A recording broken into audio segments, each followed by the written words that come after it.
with your life. Reason ये है, comfortable जो लोग हैं प्लीज ना देखें, छोटे और कमजोर दिल वालों के लिए मैं बात ही नहीं करता हूं. See, generally now youngsters, youth or anybody in this country, especially Bharat में बड़ी शिकायतें आई हैं कि यार हमें ये नहीं मिल रहा, वो नहीं मिल रहा, हमारे पास कंफर्टेबल लाइफ नहीं है. What do you know about the problems? The guys, those who face the highest trouble and the biggest problems of this country, the least paid by the government, but has the biggest pride to be called the soldiers of this country and soldiers of Indian armed forces. मैं उन सिपाहियों की बात कर रहा हूं. Example, जब ये वीडियो देख रहे हो ना, तब हजारों लोग वहां सियाचिन ग्लेशियर में, शायद आधों को तो नक्शा भी नहीं पता होगा, सैन फ्रांसिस्को ऐसा बता देते हैं मैप पे आजकल बच्चे. You can not live without the chatting और व्हाट्सएप और फेसबुक मैसेजिंग और texting for half an hour, 1 hour. मैं उन सिपाहियों की बात कर रहा हूं जो ग्लेशियर में रहते हैं. 8G, 10G, 4G, 8G सब इधर चलता है दोस्त, वहां कोई जी नहीं होता है. वहां पर सिर्फ गालियां सुनाई देती हैं उस साइड से, और यहां से खड़े होकर भारत माता के लिए खड़े हुए.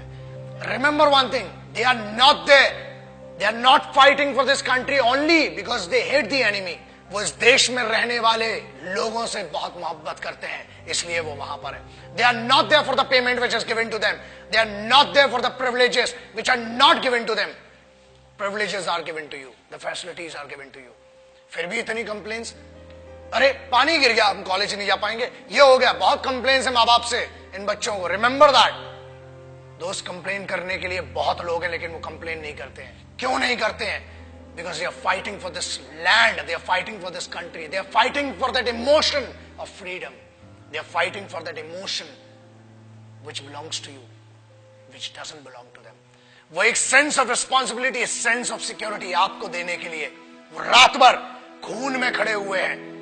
आप बात करते हो -50 जनरल टेम्परेचर है सियाचिन ग्लेशियर का, -50 जनरल. जब आप ये वीडियो देख रहे हैं, हजारों सिपाही आज भी अपने खून को सुखाकर वहां पर लड़ रहे हैं. They cock up their rifles, they write their last letters to their families, और उसके बाद एक दूसरे की नजरों में इसलिए देखते हैं कि मेरे यार ये नहीं पता कि कल मैं तेरे साथ बैठकर खाना खा पाऊंगा कि नहीं.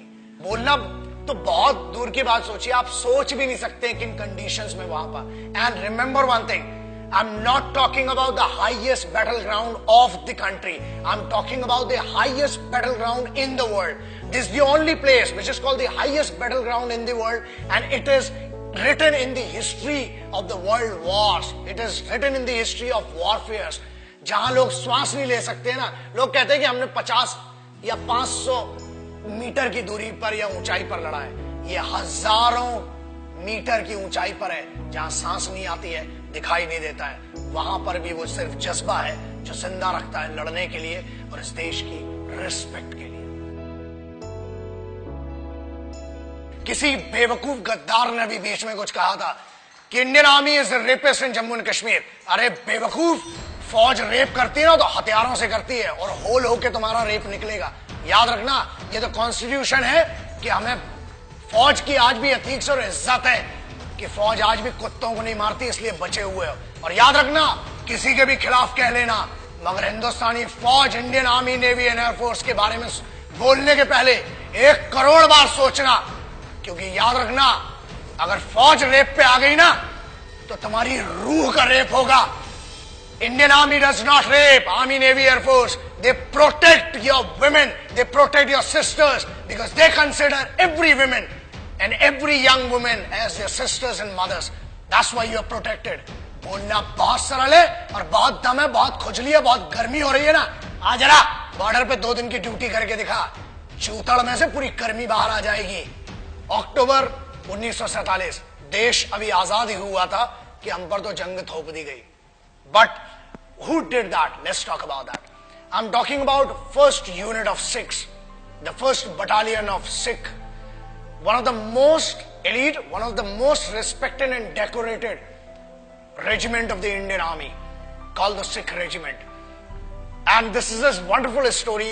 The guys whom I'm talking about, the finest warriors, the finest Khalsa warriors, वो खालसे थे जिन्हें एयरलिफ्ट किया गया था 1947 में, जब लश्कर ट्रूप्स ने अटैक किया था हमारे ऊपर. and they were the guys which were led by a Muslim commanding officer. That makes me feel that pride of being an Indian. एक ऐसी सिखों की पूरी पलटन जिसे एक मुस्लिम कमांडिंग ऑफिसर ने लीड किया, and this has gone in the history of Wars. दुनिया में कभी भी इतना खतरनाक ऑपरेशन नहीं हुआ, और उस सिख रेजिमेंट ने they protected the guys. And whom did they protect? The bigger question is that.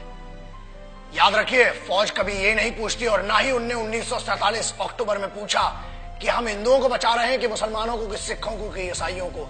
हम हर उस इंसान को बचा रहे हैं जो भारत में पैदा हुआ है, जो एक हिंदुस्तानी है, जो एक भारतीय है. I am talking about the organisation which in none of the cases can be called corrupt or can be called manipulated organization. The most pious and the most respectful organization of this country, the institution of this country, is called the Indian Armed Forces. So that's why I always say respect our forces, because they are the actual protectors and actual sons of this country. Jai Hind, Vande Mataram.